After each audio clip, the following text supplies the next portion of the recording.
I'm looking forward to this race. I mean, I'm nervous because I have based my whole year around it, but I'm also confident that I've done everything right, and I'm going to enjoy it. You know, start of the year, people didn't see us as a big team. We've ridden like a big team from day one. That's why we've achieved big things. I've been very consistent with a pretty small and inexperienced team. We've done some super things because of the way we've ridden as a team, you know. Whether we win or we lose, whatever happens in the next 3 weeks, we do it together. We do it collectively, you know. All right, boys? Nap time.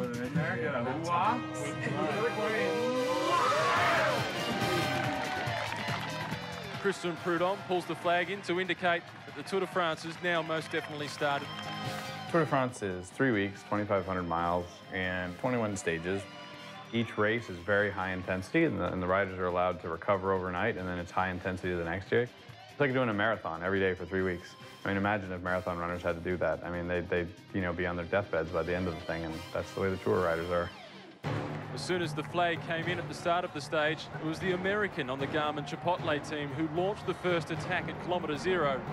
William Frischkorn was keen to get away from the rest of the peloton.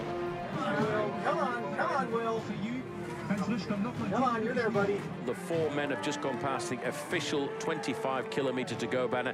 They now know they're looking at 35 minutes of pain left and probably a whole lot of glory. And if you want me to pick a winner from this group, I'm not sure. Will's got a shot at winning. Strong tailwind, so there's no way the group's going to be chasing him. It's going to be basically each guy versus each guy, a 4-man breakaway, and Will's got a 1 in 4 chance of winning right now, which was a lot better than how we started the day. But forget the race for first place now. The winner's going to be Paolo Longo, Romain Feylieu, Samuel Dumoulin, or William Frischkorn of Garmin-Chipotle. One of those 4 today will win the Tour de France stage. For a rider like Will, you know, it isn't necessarily a star or whatever. Like winning a stage of the Tour de France is the defining moment of an average professional rider's career. Paolo Longo, I've never seen him sprint in my life, so I don't know, of course. The other riders will be doing just what I'm doing, and assessing. There goes the attack. Dumoulin's not leaving it to the sprint, and Will Frischkorn is going after him too. Paolo Longo a little bit slower. Romain Feylieu, he tags on the back. It's all about to come together again. 900 metres to the finishing line, and Feylieu is going to go straight by them, and Frischkorn must react.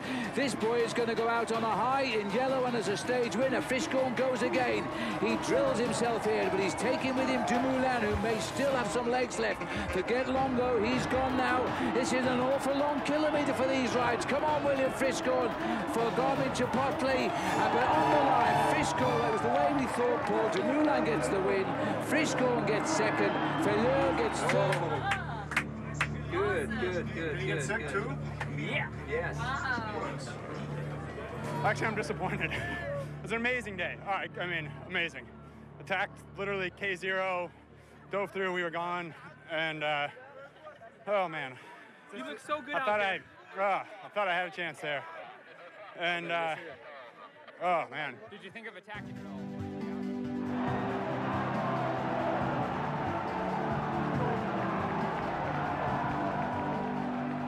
Oh, it's a consolation prize. You know, I think probably came my way because I initiated the breakaway. But, you know, to get that close, to get that sniff but not the taste is tough. You know, what a stage victory the Tour does for you, for your career, is huge. And to be close to that, but not, yeah. But still an amazing day.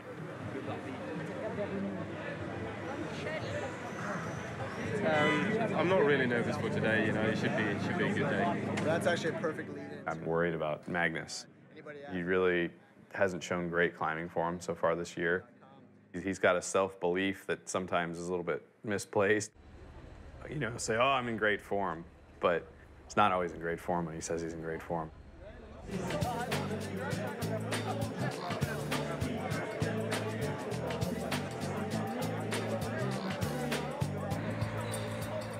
Well, we're not going to get very long for a few deep breaths, Paul, before we are on to that second category climb. We're virtually at the start of it now.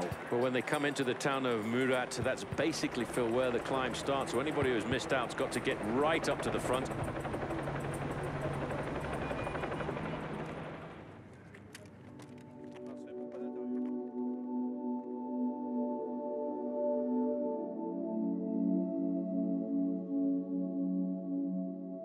was fine today for the first 50 kilometers. And then I kind of started feeling that my legs were, you know, going a bit heavy and got worse and worse and worse and worse. And by the time we got to the fourth category climb, I just had nothing left, nothing at all. I so wanted to make it to Paris this year, you know, to finish just 4 minutes outside the time limit. There is nothing worse for a cyclist. Literally, there is nothing worse. You know, he's a big guy, so, you know, I think he just kind of, yeah, just wasn't able to do it. It's a shame. Well, Magnus did not make the time cut. It's a percentage of the winner's time that if you finish outside of that, you are not allowed to start the next stage. You're basically eliminated from the race, whether or not you finished or not. It came as a surprise to everybody that Maggie Bagstad missed the time cut. He looked visibly in pain after the stage. Can you tell us a little bit about what happened? I mean, you know, we all have bad days at work, and so he had his.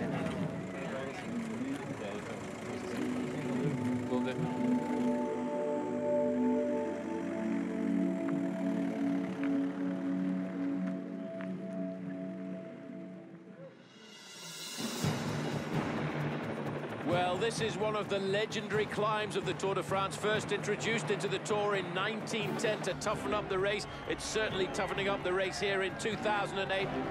The stage to Hodekamp is the first real, true testing ground of this Tour de France. The guys who are going to be in contention to win the Tour de France are going to be, you know, at the front. Any one of these high mountain stages separate the men from the boys, but the first one also separates the leaders from the not leaders. Oh, that's a terrific move by Christian van der Velde. Christian van der Velde could very easily, Phil, be sitting in third place in the overall standings tonight. He's been absolutely outstanding, Christian. I think deep down in our hearts, we did not expect van der Velde to survive the mountains today, as he has done for 9 days. And yet he's not only survived them, he's been absolutely superb. And you can see Van der Velde has come to the front. He's trying to lift the pace a fraction now as he gets towards the line. He could be third overall still. Cadel Evans is chasing him down. It is going to be close.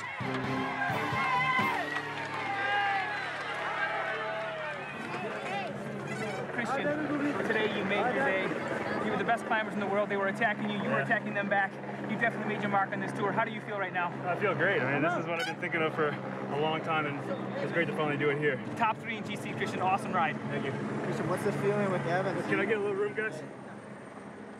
I was domestique my whole career, getting water, food, and it was really rewarded being with great riders, you know, like Lance. But yeah, it's just different now. I remember calling Carsten Kroon, one of my teammates in CSC, and he's like, "Shit, man, you might win the Tour de France. What the hell is going on?" You know, like I know it's really a possibility, isn't it, Carsten? And you know, it's a little bit of, you feel pressure though. All at the same time, it's a little bit scary. The biggest thing with Christian is just convincing him that he can do it. Right. I mean, that's because he's never convinced he can. So.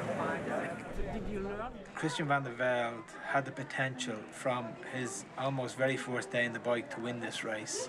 But that potential was never nurtured. He was never encouraged to be as good as he should have been.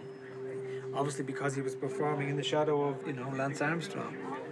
A prime example of that is that in 1999, in his second season as a professional, he rode for US Postal, and they had this pre-season training camp where they were asked to ride it flat out for 10 kilometers, and they were going to have a little sample of their blood taken at the end of it.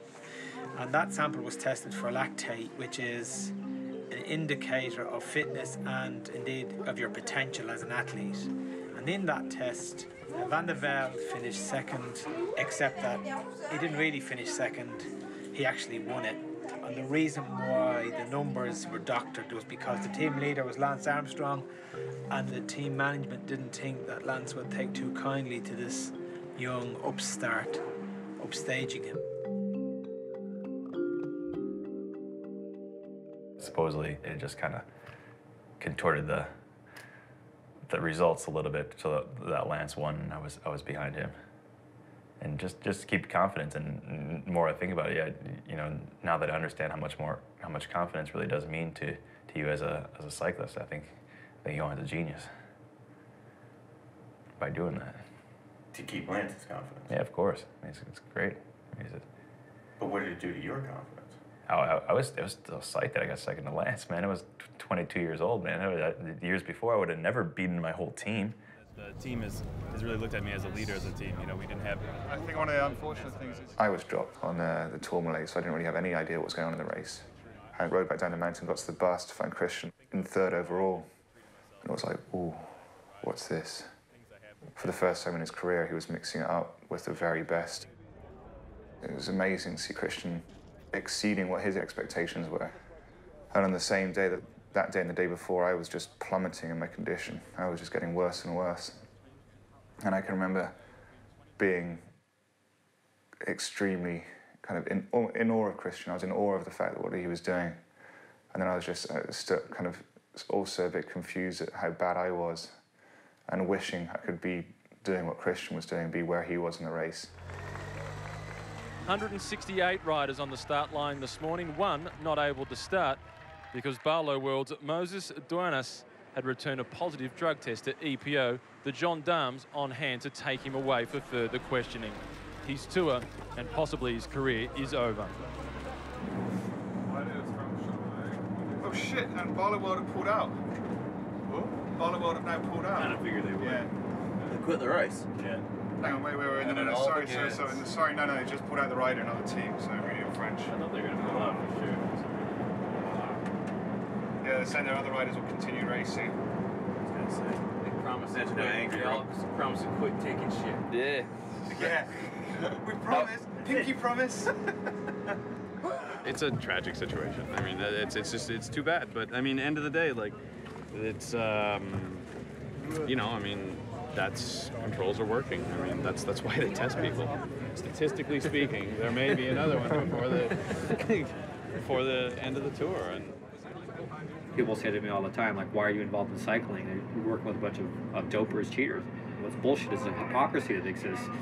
Journalists like you are all in this frenzy about it now. Why weren't you in a frenzy about it 10 years ago? It pisses me off. But I didn't know about it 10 years ago. Well, yeah, everyone knew about it 10 years ago.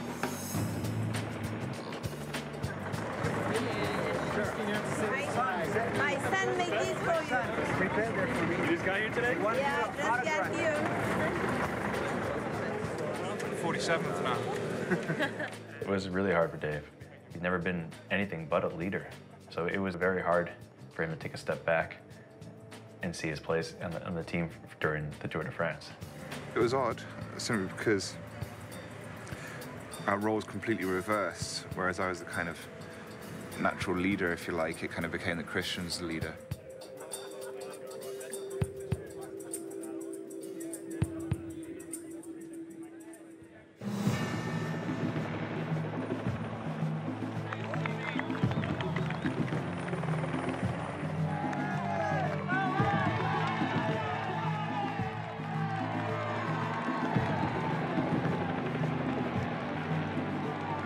It's a long, vicious, unrelenting climb, this. It really is, and it gets steeper and steeper. okay, Christian, the next 5K of this climb are going to be pretty much the hardest 5K of the climb, and then it actually gets more gradual toward the top. This is really, Phil, at this point, just a question of survival. You get a chance there to see how steep this climb is. We really are on top of the world here. This is the highest through road in Europe. I was suffering the whole day there. I was really having a hard time. It was more or less just like one kilometer, really just not being able to push myself that much harder and just to stay with the group, because I'm sure if I would have got through that, then most likely would have been okay over the top. But well, I think Van der Velde has dropped there, Paul, because he's not in that group up the road at the moment. He needs to dig deep right now. It's every man for himself. The team didn't know that I was off the back for me, and they're still like talking to me, and I was like, you know, I'm dropped, you know, I'm like. The road was curving like this, and he was getting dropped on the outside of it, and so the cars in front of us were actually blocking him, so we just couldn't see him. And so we're talking to him, and all of a sudden, he's right in front of us in the car, and it was, you know, yeah, it was just shocking. Like, whoa, wait a minute. Now, we needed someone to, you know, to be able to try to pace Christian back into contention. We need to have Ryder just stop and come back and help Christian. We need to have Ryder come all the way back and stop and help Christian. Do you want to stop now? Just tell him to stop now. Ryder has to stop pedaling now. We need Ryder back with Christian immediately, okay? Christian has lost contact with the front 7 or 8. We need him to stop immediately. At that particular moment, Ryder was in a position to win the stage, but because Ryder knew his only job that day was not stage win, was to help Christian, Ryder sacrificed his chances, dropped back, and came to Christian. There's Ryder there. There's Ryder there. Just passing the front group. Stop. All right, Ryder, loosen up those legs and get ready to do everything you can to help Christian. He's just about 10 seconds behind you, Ryder. He's coming up. Ryder really came through for Christian that day. I don't think he was happy when he found out that one of the riders he was riding with, up in front, was the one who actually ended up winning the stage. Of course not, but but he understood. I think there's always going to be a little part of himself, because he's human, that can imagine himself having gone on and won the stage, which he was fully capable of doing. But I think he was very proud of what he did. We were all very proud of him, that's for sure. And I think if he'd won the stage that day and Christian had been left on his own, it would have been, Ryder wouldn't have been a popular person. And I don't think Ryder would have lived very well with himself if he'd done that. Come on, guys, come on. You can make up a lot of time by just going as hard as you can over the top of this thing. You can make up a lot of time, guys. 500 meters. Come on. You're picking them back. You're bringing it back. Come on, boys. Come on. Both of you guys, full gas down this descent, guys. We're gonna limit everything we can. We were trying to make up time on the descent, and I made a bad decision going through one of the switchbacks and just washed out. It wasn't a horrific crash by any means, but it did take my edge away, or all the guts that I did have away completely, and I lost my rhythm. From there on, we did a horrible descent, I lost even more time on the downhill than I did on the climb, which is all the more frustrating.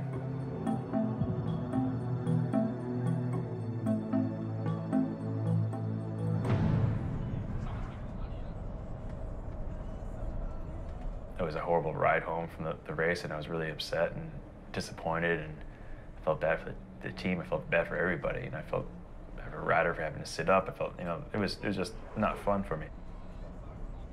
What I really thought of, maybe this is me, this is my natural level. Yeah, more.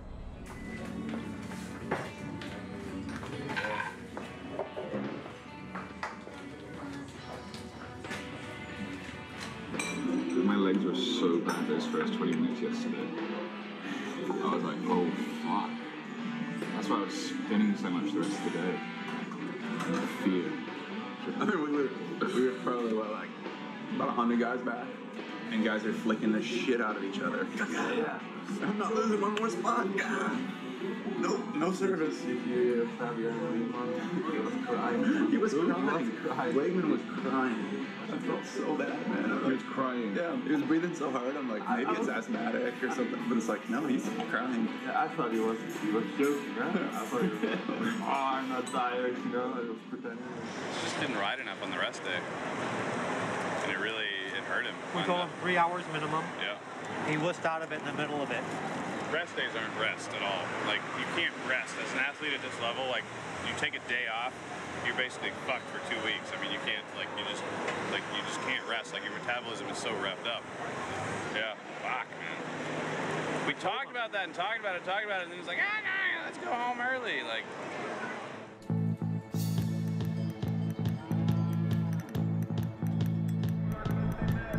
Stage 17, Alpe d'Huez, is the most famous climb in the Tour de France.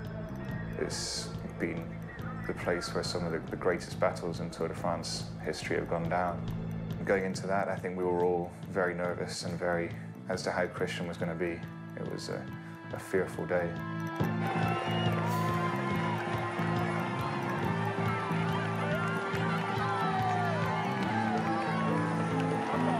Van der Velde is riding a superb Alpe d'Huez here this afternoon. Look at the face, he's almost licking his lips on Alpe d'Huez.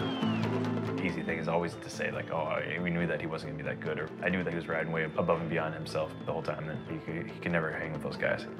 I was like, fuck that, man, I'm going to be up there. We're all around the bottom corner as Andy Schleck races for the line. Christian Van der Velde looking for the 4th place finish. coming up. Christian, maybe the best day in the mountains you've had in your career. What was going through your mind thinking about what happened yesterday and feeling as good as you did today? I mean, you know, I was really down yesterday. I was really down.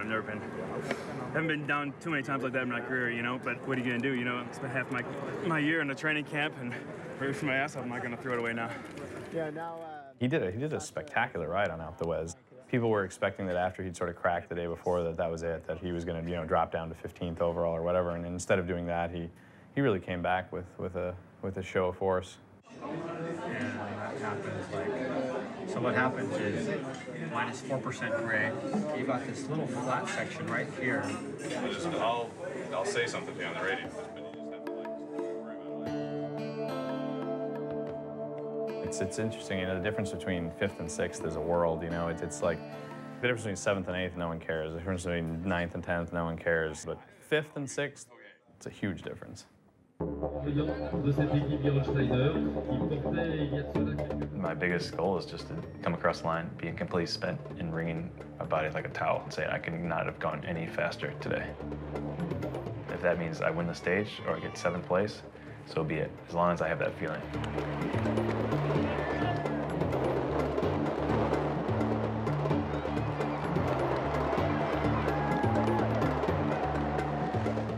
Joy has joined in the commentary box. David Miller, great to see you. Hi, David. And have you enjoyed the Tour de France this year? Has it been a good trip? Yeah, I mean, I do always enjoy it. I mean, it's a lot harder when you're struggling physically, which I was the last 10 days, 2 weeks. But I think what saved me from really dropping into the depths of self-pity was having a Christian who's just raised his game and given me something to kind of do during the days. And for now, you know, his tour is all about Christian, and he seems to be very happy with that role. I mean, it took him a second to get there, but I think now he's really turned the corner on that and sort of embraced it as a new objective. A rider like Christian deserves to have achieved such a high height in his career. I think it was more I was just gutted at first that I was just going shit. And then I became very quickly aware that it was actually a good thing having, thank God, Christian was up there, because all of a sudden it gave us a raison d'etre. It solidified the team, and it's made our life just infinitely more purposeful.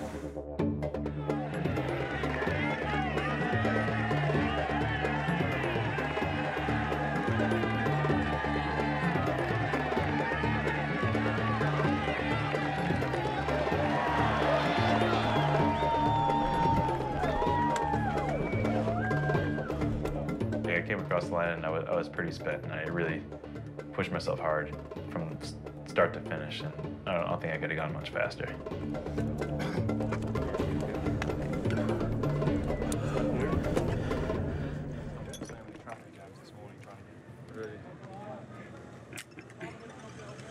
You came to the Tour de France with the ambition of a top 10.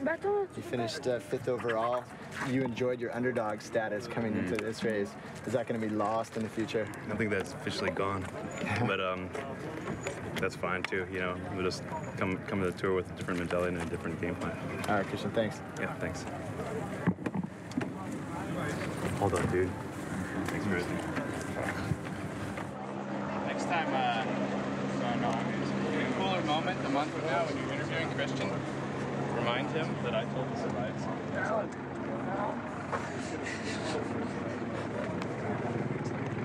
And he said, "No, this is making me tired. This isn't going to do anything." Okay, I'll do that. I'm smarter than I look.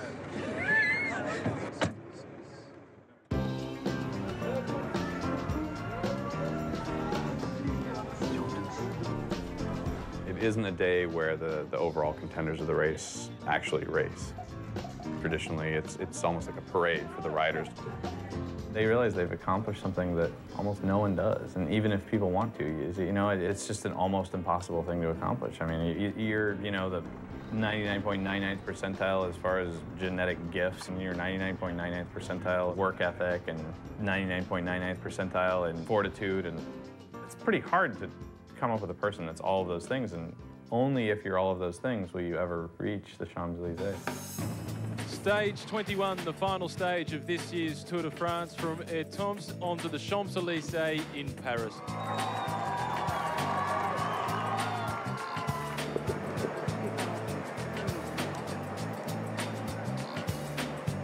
peloton now heads in towards Paris. They'll have 8 laps around the Champs-Élysées. They're about to go through the finish line for the first time. Yeah, going to Paris is wonderful. But then when you hit the Champs, you kind of speed picks up a bit, and it's like, ooh, this is big. And it's like you suddenly realise like it's massive, and then the race is on. And then all of a sudden, doesn't matter how tired you are, you start to feel good. 1 lap to go, 6.5 kilometres of the 3,500 we've covered in 3 weeks. The Tour de France is going home this lap, and David Millen, he is going to try and finish this off for Garmin-Chipotle, who are bringing all except one of their riders home.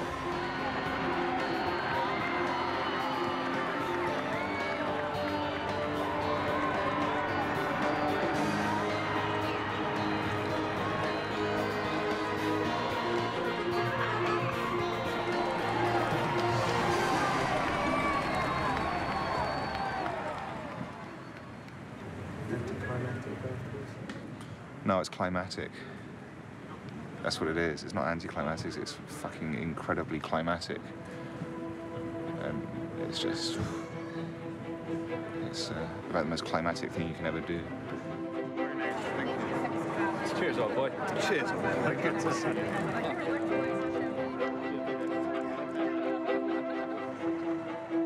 I did think about what it would have been like to be on that podium, and I really wanted to be there, and that's all I could really think of. That, you know, that did a great race, and I'm kind of content about it, but I'm not, you know, and I really want more, and that's what I felt. Oh yeah, no, I mean, I'm not worried about getting invited next year, that's for sure. Watching the riders come down the Champs-Élysées was like watching your kid, you know, graduate from college. You're happy for them. You're also happy that you didn't screw up.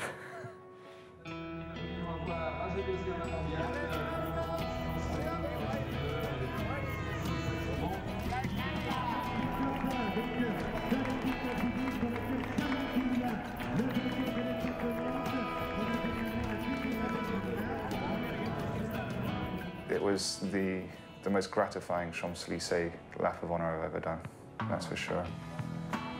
It was something that I don't think any of us had dared dream about in the year building up to it. So to actually be on the Champs-Élysées with Doug and JV and Christian, 5th overall, and now favourite for the next year's Tour de France, it was a fairly epiphanical moment. It was nice. I liked it.